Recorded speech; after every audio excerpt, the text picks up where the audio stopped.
SK அண்ணன் fan நான் போட போறேன் டியூனு. எஸ்கே அண்ணன் தாங்க திரை உலக டான்னு.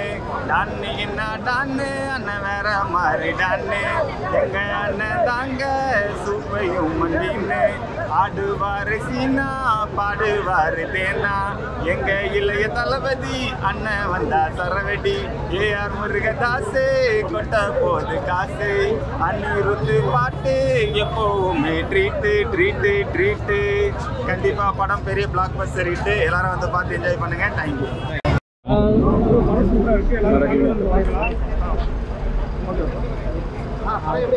அப்புறம் படம் சூப்பராக இருந்திருக்கு. எல்லாரும் ஃபேமிலியோட வந்து பார்க்கலாம். இல்லை லாக் ஆகிறேன்ட்டு ஒன்றும் சொல்ல முடியாது. ஏன்னா எல்லா சீனும் வந்து முக்கியமான சீன் தான். ஏன்னா நீங்கள் எல்லாம் அந்த சீன்லாம் கரெக்டாக அந்த மேட்ச் பண்ணி கரெக்டாக போட்டிருக்காங்க. எல்லாம் இந்த சீனுமே தேவைன்னு சொல்ல முடியாது, போர் அடிக்குன்னு சொல்ல முடியாது. கரெக்டாக ஹீரோயின் ஆக்டிங்காக இருக்கட்டும், ஹீரோ ஆக்டிங்காக இருக்கட்டும், ஏஆர் முருகதாஸ் டேரக்ஷனாக இருக்கட்டும் சூப்பராக பண்ணியிருக்காங்க. அனிருத் பீஜமும் சூப்பராக பண்ணியிருக்காங்க. ஏன்னா எஸ்கேவும் அனிருத்தும் சேர்ந்தாலே எப்பயும் மாசாக தான் இருக்கும். அது மியூசிக் பொறுத்த வரைக்கும் அதனால் அதில் ஒரு லாகும் கிடையாது. படத்தில் மைனஸ் சொல்ல ஒன்றும் இல்லை ப்ரோ. எல்லாம் சூப்பராக பண்ணியிருக்காங்க. அப்புறம் ஆக்ஷன் ஓவர் சீன் இருக்கும், செம்மையாக பண்ணியிருக்காங்க. கரெக்டாக அந்த ஸ்டோரிக்கு என்ன தேவையோ அந்த அளவு ஆக்டிங் கொடுத்துருக்காங்க. ஏன்னா அதில் வந்து ஒரு ரீசன் அவருக்கு வந்து ஒரு இது இருக்கும், அது ஸ்பாயில் பண்ண முடியாது. அந்த ஒரு இதனால அவர் ஆக்டிங் பண்ணுற மாதிரி ஓவர் ஆக்டிங் சொல்லும்போது அது வந்து ஒரு பிரச்சனை மாதிரி இருக்கும். அதனால அவர் பண்ணுற மாதிரி ஓவர் ஆக்டிங் சொல்ல முடியாது. வில்லன் எப்படி இருக்கு ப்ரோ? வில்லன் செம்மையாக பண்ணியிருக்காரு. செகண்ட் ஹாஃப்ல வந்து பார்த்தீங்கன்னா வில்லன் தான் கேட்டிங்கன்னா மெயின் ஹாஃப்னா அவ்வளோ செகண்ட் ஹாஃப்ல இருந்து இன்னும் அவர் சூப்பர் பண்ணியிருக்காரு டேரக்ஷன். அப்புறம் ஃபர்ஸ்ட் ஹாஃப் நல்லா சொல்லல ப்ரோ. ஃபர்ஸ்ட் ஹாஃப் வந்து கொஞ்சம் ஃபன்னாக போகும். அது ஏன் அந்த ஸ்டோரி வந்து ஏன் இப்படி ஆனா எதுக்குன்னு இருக்குல்ல, அது அப்படி காட்டுறதுக்காக ஃபர்ஸ்ட் ஹாஃப் அப்படி இருக்கும். போர் அடிக்கிறது யார் நல்ல சொன்னா 3 hours இருக்கிறதால லேக் ஆகிற மாதிரி இருக்கு. ஆனால் ஸ்கேப் பண்ண போய் அச்சா விட சொன்னவன் சூப்பராக வந்துருக்கு. சூப்பராக இருக்கு. எல்லா சீனும் சூப்பராக பண்ணியிருக்காங்க. டேரக்ஷன் கரெக்டாக பண்ணியிருக்காங்க. அதில் லேக் ஒன்றும் சொல்ல முடியாது. எல்லாம் ப்ளஸ் தான், மைனஸ் ஒன்றும் சொல்கிறதுக்கு இல்லை. நல்லா சூப்பராக பண்ணியிருக்காங்க. துப்பாக்கி அளவுக்கு ஒரு எக்ஸ்பெக்டேஷன் இருக்கு. ப்ரோ இருக்கு ப்ரோ, சாட்டிஸ்ஃபை பண்ணியிருக்கு ப்ரோ. மியூசிக் வந்து அனிருத் நல்லா பண்ணியிருக்காரு. பட் சாங்ஸ் எதிர்பார்க்கல. சாங்ஸ் இன்னும் கொஞ்சம் நல்லா பண்ணிருக்கலாம். பட் மியூசிக் சூப்பராக இருந்துச்சு. குறிப்பாக வில்லனுக்கு கொடுத்த மியூசிக் வேற லெவல். சான்ஸ் எல்லாம் பயங்கரமாக இருந்துச்சு. தாராளமாக பார்க்கலாம். படமே அவர்தாங்க. அதாவது சிவகார்த்திகேயன் வந்து ஒன்னே ஒரு ஆர்மி ஆஃபீஸர், நேவி ஆஃபீஸர் அந்த மாதிரி இருந்தாருன்னா இப்படி சண்டை போடுறாருன்னு சொல்லலாம். அவர் இந்த அளவுக்கு சண்டை போடுறாருன்னு போது அவருக்குன்னு ஒரு லாஜிக் இருக்கணும்ல. அந்த லாஜிக் படத்தில் வச்சிருக்காரு. ஆரம்பத்தில் நம்ப முடியாத மாதிரி இருக்கும். அதுக்கப்புறம் அப்படியே நம்ம படத்தோட சிங்க் ஆகி பார்க்க ஆரம்பிச்சிடும். அந்த மேஜிக் பண்ணியிருக்காரு ஏஆர் முருகதாஸ். சூப்பராக இருக்கு. சிவகார்த்திகேயன் ரொம்ப மெனக்கிட்டு இருக்காரு படத்துக்கு. நல்லா தெரியுது. ஆக்ஷன்லாம் சான்ஸே இல்லை. அடுத்த லெவலுக்கு போயிட்டாருன்னு சொல்லணும். படத்தில் சன் போஸ்டர் ரொம்ப பிடிச்சது எனக்கு. வில்லனை பார்க்கும்போது ரொம்ப பிடிச்சது. ஏன்னா ஒரு இந்த மாதிரி படங்களுக்கு ரொம்ப முக்கியமே வில்லன் கதாபாத்திரம் தான். அந்த வில்லன் கதாபாத்திரம் பயங்கரமாக பண்ணியிருக்காங்க. குறிப்பாக செகண்ட் ஹாஃப்ல ஒரு சீன்லாம் பார்த்தீங்கன்னா மேல இருந்து புஷ்அப்ஸ் எடுத்துட்டு இருப்பாரு வில்லன். அதெல்லாம் பார்க்கறதுக்கு பயங்கரமா இருந்துச்சு. சூப்பராக இருந்துச்சு. ஒரா பார்க்கலாம் அப்படின்னு பயங்கரமா இருந்துச்சு. அது பார்த்தா ஸ்டேட்டஸாகவே பறக்க போட்டு பாருங்க. ஓப்பனிங்லேயே பார்த்தீங்கன்னாக்கா வில்லனை காமிக்கிற விதம் பயங்கரமா இருக்கும். அதே மாதிரி கிளைமேக்ஸ்லயும் அவங்க ஃபைட் வேற லெவலில் இருக்கும். வில்லன் அடிக்கவே முடியாது யாருமே நினைச்சோம். சிவகார்த்திகேயன் எப்படி அடிப்பாருனாக்கா அவருக்கு ஒரு டிசார்டர் இருக்கு அப்படின்ற மாதிரி காமிப்பாங்க. லாஜிக்காக தான் இருக்கு எல்லாமே. அதெல்லாம் ஒரு பிரச்சனை இல்லை. கொஞ்சம் ஃபிளாஸ் இருக்கும். பட் அதெல்லாம் உட்காந்து பார்த்தா சூப்பர் படம், நல்ல படம்.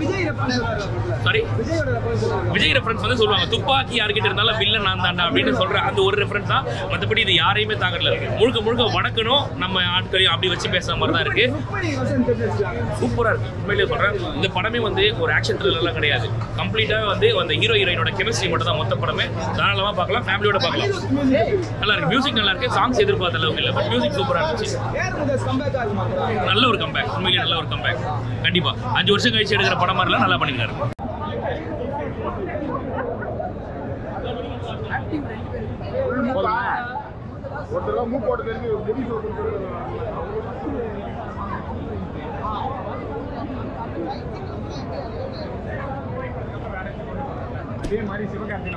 கண்டிப்பா கொண்டு போயிடுச்சு நினைக்கிறேன். ஆனா அவங்க ஏன் இந்த பயந்துகிட்டு கொஞ்சம் மாதிரி ஒரு மாதிரி உழந்துட்டாங்க காலையில எல்லாம். ஸோ அந்த மாதிரி வேலை இல்லை. படம் நல்லா இருக்கு. ரொம்ப திருப்தியா இருக்கு. படம் என்ஜாய் பண்ணி பார்க்கலாம். ஓகே. அதாவது சிவகார்த்திகேயனோட ஸ்டைலை மாற்றிருக்காரா? கண்டிப்பாக சொல்கிறேன். எனக்கு ஸ்டைலாம் மாற்றக்கூடாது. அப்போ தான் வந்து கிட்ஸ் எல்லாம் தூக்கி நீங்கள் உள்ளே வர வைக்கலாம், இல்லைன்னா வர வைக்க முடியாது. ஸோ அமரன் பார்த்தீங்கன்னா கிட்ஸுக்கு வந்து அவ்வளோ பிடிச்சிருக்காது. நம்ம மாதிரி பசங்களுக்கு எல்லாத்துக்கும் பிடிச்சிருக்கோம், ஃபேமிலி ஆடியன்ஸ் பிடிச்சிருக்கோம். ஆனால் இந்த படம் குழந்தைய ரசித்து பார்ப்பாங்க. அவரோட சேட்டை வந்து அந்த அளவுக்கு இருக்கு. தமிழ் சினிமாவில் வந்து பார்த்தீங்கன்னா முதல்ல வந்து வில்லனுக்கு வந்து ஈக்குவலான கேரக்டர் புழு சட்டமாக இருந்து அடிக்கடி சொல்லுவாப்புல தமிழ் சினிமா. அதாவது வில்லனை வந்து எப்போ வந்து நீங்கள் வெயிட்டாக காமிக்கணும் அப்போ தான் படம் நல்லா இருக்கும்னு சொல்லிட்டு நான் நினைக்கிறேன் எஸ்கே விட தூக்கி காமிச்சிருக்காப்புல. வித்யுத் ஜமான் வர்ற சீன்லாம் பார்த்தீங்கன்னா தியேட்டர் தெரிக்குது. எவ்வளோலாம் ஹை ஸ்பீட் ஷாட் கொடுக்க முடியுமோ ஹீரோவுக்கு அது ஈக்குவலாக வந்து பார்த்தீங்கன்னா வித்யுத் ஜமானுக்கு வந்து பார்த்தீங்கன்னா அந்த ஷார்ட்ஸ்லாம் சீக்வன்ஸ்லாம் பிரித்து கொடுத்துருக்காப்புல. வாங்கிட்டாங்க. அனிருத் உண்மையிலே சாங் தான் சுமாராக இருக்குது தொழிலா, மற்றபடி பேக்ரவுண்ட் ஸ்கோரு பிஜிஎம் எல்லாமே பயங்கரமாக பண்ணியிருக்காப்புல. எஸ்கேக்குன்னு ஒரு மியூசிக் வச்சிருப்பார் போல், அதை போட்டு தெறிக்க விட்டாப்புல. செம்மையாக இருக்கு படம். ரொம்ப ஹாப்பி, சாட்டிஸ்ஃபைடு. ஓகே, பட் படம் கொஞ்சம் லென்த்தாக இருக்குது அப்படிங்கிற மாதிரி சொல்லுவாங்க. லென்த்தாலாம் இல்லை ப்ரோ, என்கேஜிங்காக இருக்குது. ரொமான்டிக் பொசிஷன்ஸ் ஃபர்ஸ்ட் ஹாஃப் இருக்கும், செகண்ட் ஹாஃப் ஃபுல்லாக ஆக்ஷன் தான்.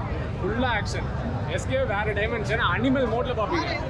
ஓகே, எஸ்கே அந்த ஆக்ஷன் ஹீரோ மோடுக்குள்ள வந்துட்டு அப்படியே அனிமல் ப்ரோ அந்த மோடில் தான் ப்ரோ இருக்கிறாரு. படம் ஃபுல்லாகவே அந்த அனிமல் மோடு ப்ரோ, பக்கா அனிமல் மோடு. அந்த அனிமல் மோடு செட் ஆயிருக்கா? பக்காவாக செட் ஆயிருக்கு. செகண்ட் ஹாஃப் தரம். ஓகே, அப்புறம் ஆக்சுவலாக அவுட் அண்ட் அவுட் ஒரு ஆக்ஷன் ஃபிலிம் பண்ணது ரொம்ப நாள் கழிச்சு எஸ்கே பண்ணியிருக்கேன். நான் ஃபுல் லென்த் இது வரைக்கும் ஒரு வில்லனுக்கும் ஹீரோக்கும் ஈக்குவலாக ஒரு 30 மினிட்ஸ் கிட்ட ஃபைட் ஒருத்தர் சலிச்சதே இல்லை. அண்ட் ரா ஆக்ஷன் சீக்வன்ஸ் ஆக்சுவலாக கூலிக்கெலாம் ஏறிட்டு கொடுத்தேன், இது கொடுக்கலாம். பயங்கர வயலன்ஸ் சூப்பராக இருந்துச்சு. அண்ட் ரொமான்டிக் சீன் வந்து நல்லா வெயிட் பண்ணிச்சு அந்த வயலன்ஸே. ஆனால் சூப்பர், துப்பாக்கி கரெக்டாக வருது. கண்டிப்பாக கம்பேக். அது இது வந்து மிக்சிங் ஆஃப் கஜினி அண்ட் துப்பாக்கி மாதிரி இருக்கா. சிண்டிகேட்ஸ் மூலமாக துப்பாக்கி வரும். அவரோட எமோஷனல் டிலூஷன் வந்து கஜினியை மென்ஷன் பண்ணுறாரு. ஸோ கம்பேக், கண்டிப்பாக கம்பேக். ருக்மிணி அவங்களோட பெர்ஃபார்மன்ஸ் எப்படி இருக்கு? அப்புறம் அவங்க தான் படத்தோட ஹார்ட் பீட் ஆக்சுவல். அவங்கள வச்சு தான் இந்த மொத்த சீக்வன்ஸுமே ப்ளே பண்ணுறாங்க. அந்த பக்காவாக பண்ணியிருக்காங்க. ஓகே, அனிருத்தோட மியூசிக் இன்னும் சூப்பராக இருந்துச்சு. ஓகே. அவர் பாட்டு நீங்க பக்கத்துல இருக்கோங்க. தளபதி சேர்ந்து நடிச்சா ஒரு படம் பார்த்தா எப்படி இருக்கும், அந்த மாதிரி படம் வேற லெவல்ல இருந்துச்சு. துப்பாக்கி 2ன்னு சொல்லலாம், அமரன் 2ன்னு சொல்லலாம். ஏஆர் முருகதாஸ் வந்து பயங்கரமான கம்பேக் செம்மையாக எடுத்திருக்காரு. எஸ்கே பர்ஃபார்மன்ஸ் வந்து வேற லெவல். அமரன்லேயே பயங்கரமாக நடிச்சிருப்பாரு, இது அதையும் தாண்டி பயங்கரமாக நடிச்சிருக்காரு. சூப்பர். அனிருத்தோட மியூசிக் வந்து ரொம்ப தங்கப்பூவே பாட்டு சூப்பராக இருந்துச்சு. சிலபல சாங்க்கு பயங்கரமாக என்ஜாய் பண்ணாங்க. ஓவராலாக படம் வந்து கண்டிப்பாக ஒரு பெரிய பிளாக் பஸ்டர் தான். ரொம்ப சூப்பராக இருக்குது. லேகே இல்லை, ஸ்டார்டிங்லேருந்து எண்டு வரைக்குமே ரொம்ப சூப்பராக இருக்குது. அதான் சொல்லுவாங்கள்ல, கும் தலைக்கடி கும்மாவா, ஏஆர் முருகதாஸ்னா சும்மாவா அப்படின்னே சொல்லலாம். செம்மையாக பண்ணியிருக்காரு. கொஞ்சம் லேகா இருக்கு படம், கொஞ்சம் ஸ்லோவா இருக்குன்னு சொல்றாங்க. அப்படி எனக்கு அந்த மாதிரி ஃபீலே ஆகல. போய் உட்காந்து வந்து முடிகிற வரைக்கும் ரொம்ப சூப்பராக இருந்துச்சு, செம்மையாக இருந்துச்சு. கண்டிப்பாக எஸ்கேக்கு இருக்கு. எஸ்கே அண்ணன் பேனு நான் போட போறேன் டியூன்னு. எஸ்கே அண்ணன் தாங்க திரை உலக டான்னு. டான்னு என்ன டான்னு, அண்ணன் வேற மாதிரி டான்னு. எங்க அண்ணன் தாங்க சூப்பையும் மண்டின்னு. ஆடுவாரு சீனா, பாடுவாரு தேனா. எங்க இளைய தளபதி அண்ணன் வந்தா சரவெடி. ஏஆர் முருகதாசு கொட்ட போது காசு. அனிருத்து பாட்டு எப்பவுமே ட்ரீட்டு. கண்டிப்பா படம் பெரிய பிளாக் பஸ்டர் ஹிட். எல்லாரும் வந்து பார்த்து என்ஜாய் பண்ணுங்க. தேங்க்யூ.